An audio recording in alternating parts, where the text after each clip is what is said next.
주식회사를 설립하게 되면 그 주식을 발행하는데요. 그 유통 과정에 따라서 그 주식이 상장 주식하고 비상장 주식으로 이렇게 크게 나눌 수가 있습니다. 그럼 이 상장이라는 거는 뭐냐? 이거 장소잖아요. 그래, 유가증권, 즉 주식이나 채권 같은 거를 매매할 수 있는 어떤 공인된 유통시장이라는 뜻이에요. 이 장이. 그러면 상은 올리는 거잖아요. 그런 장소에 집어넣는 되는 거잖아요. 한마디로 요약드리자면 불특정 다수가 모여갖고 서로 뭐 유가증권을 매매할 수 있는 어떤 공인된 유통시장에 이 해당 주식을 참가시키게 되는 거예요. 한마디로 그런 시장에 거래를 할 수 있도록 등록한다는 얘기입니다. 그걸 바로 상장이라고 하는 거예요. 그럼 우리나라에는 이런 그 장소가 시장이 뭐가 있을까요? 코스피 시장이 있고 코스닥 시장이 있어요. 코스피 시장은 이제 상장 요건이 상당히 까다로워요. 엄격하고. 그래서 주로 대기업이나 아니면 대기업에 못 미치는 그 밑에 바로 중견기업들, 한국증권거래소에 상장돼서 거래되는 주식이 있습니다. 또 하나는 그보다는 이제 규모도 작고 기업 연역 면에서도 좀 어느 정도 길진 않지만 기술 벤처기업, IT 기업, 벤처기업, 그리고 중소기업, 유망 중소기업 이런 것들이 많이 모여서 거래가 되고 있는 시장입니다. 그러면 비상장 주식은 상장에 반대겠죠.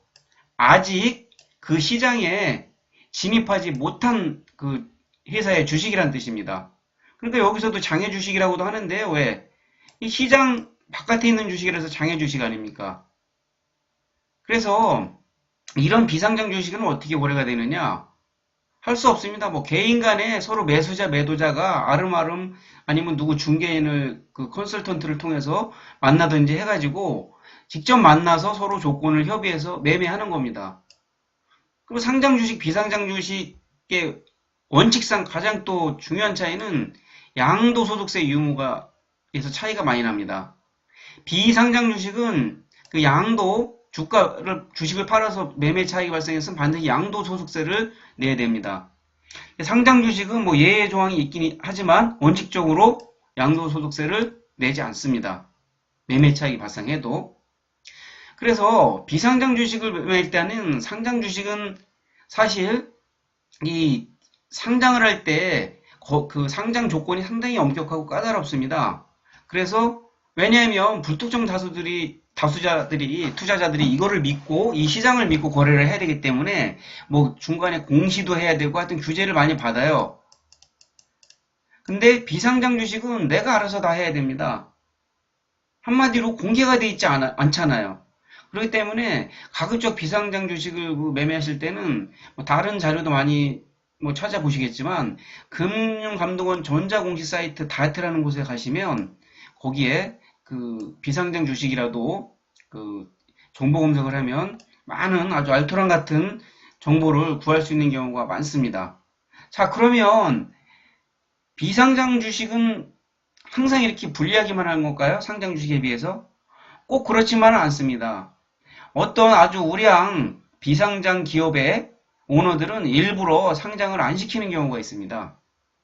왜냐하면 회사 자체 재무구조도 좋고 이익이익도 많이 쌓였고 영업도 앞으로도 계속 꾸준히 잘 될 것 같아요. 그러면 굳이 그거를 기업 공개를 해가지고 뭐 공시도 해야 되고 뭐 규제 간섭을 많이 받아야 되잖아요. 금감원이나 뭐 증권거래소 이런 데서. 그래서 아예 그냥 비상장 주식으로 남아있는 경우가 많아요. 왜? 큰 자금 조달을 할 필요가 없기 때문에 한 이유가 되기도 합니다. 자, 그러면 그런 예외적인 기업을 빼놓고는요, 일반적으로 비상장 기업보다는 상장 기업이 메리트가 많기 때문에 어느 정도 요건이 충족되면 상장으로 가는 경우가 대부분입니다. 그러면 비상장에서 상장 주식으로 가려면 어떤 과정이 필요한지 한번 살펴보도록 하겠습니다. 그걸 바로 기업 공개, IPO라고 합니다. 많이 들어보셨을 거예요. 이 IPO는 회사 설립할 때부터 이제 이 IPO 전까지 발행했던 주식이 있을 거 아니에요. 아니면 새로 IPO를 하면서 신주를 발행하고 아니면 구주하고 이미 발행했던 거하고 신주 발행하는 거하고 합쳐서 일반 불특정 다수자들한테 청약을 받습니다. 그 주식을 배정합니다. 기업을 공개하려면 주식이 분산돼야 되잖아요. 그래서 일정 구주 또는 신주를 발행해서 일반 투자자들한테 공모를 합니다. 청약을 하라고. 이걸 바로 공모주 청약이라고 합니다. 그래서 그 청약 비율에 따라서 청약을 받으면 이제 나중에 상장이 되는 건데요. 한국에서 이 IPO 기업 공개는 주식 그 상장을 전제로 하기 때문에 유가증권시장 규정상 요건이 확실히 충족을 시켜야 됩니다. 예를 들면 뭐 설립 후 몇 년 이상 돼야 된다. 자본금은 얼마 이상, 주식수는 얼마 이상 되고 그 총 발행 주식수의 몇 프로 이상은 매각해서 널리 분포시켜야 된다. 또 이익은 최근 3개년간 뭐 당기순이익이 뭐 얼마 돼야 된다. 이거 외에도 까다로운 조건이 많이 있습니다. 이걸 충족시켜야 그 상장이 되는 겁니다. 그럼 이렇게 까다로운 그 절차를 밟아서 상장을 시키려고 하는 이유가 왜 그럴까요? 우선 상장을 하게 되면 공개된 시장에서 거래가 되기 때문에 유상증자 또는 회사채 발행을 통해서 대규모의 그 자본을 쉽게 조달할 수가 있어요. 짧은 시간 안에. 비상장 주식일 때 비해서. 비상장 주식일 때는 이거 내가 직접 오너가 경영자가 쫓아다니면서 은행에서 돈을 빌리든 뭐 해야 되잖아요. 근데 상장회사가 되면 아무래도 그런 자금 조달이 수월합니다. 왜냐하면 모든 자료가 다 공시가 되고 공표가 되잖아요. 그러면 신문이나 TV, 뭐 매스컴 이런 데서 많이 그 주주들이나 그 잠재 주주들한테 그런 그 소식이 전달이 되잖아요. 그러면 기업 PR 효과하고 공신력이 많이 올라갑니다. 신뢰성이죠. 회사의 신뢰성이. 그렇기 때문에 자금 조달하기가 쉬운 겁니다. 그리고 아까 말씀드린 이제 상장이 되면은 양도소득세를 매매 차익에 대해서 안 내도 되고요. 또 하나는 회사가 처음 설립되면은 투자를 아무래도 많이 받는데 그 투자 조건 중에는 뭐 벤처 캐피탈 이런 데서 앞으로 3년 이내 아니면 5년 이내에 상장을 하기로 하는 조건을 다른 경우가 있어요. 왜냐하면 그 벤처 캐피탈 이런 데도 그 엑시트를 해서 투자 자금을 회수해야 되니까. 그래서 이런 상장은 이런 투자 자금 유치나 이런 데도 상당한 기여를 하고 있습니다. 그리고 이거는 이제 뭐 개인적인 여담인데 회사 직원 입장에서도 비상장 회사 직원하고 상장 회사 직원은 많은 차이가 나요.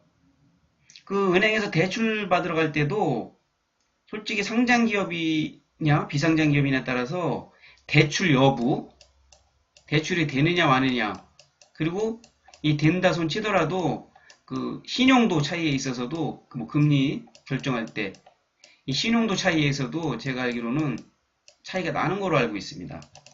그래서 이 상장을 하려고 많은 그 노력을 기울인 것 같습니다.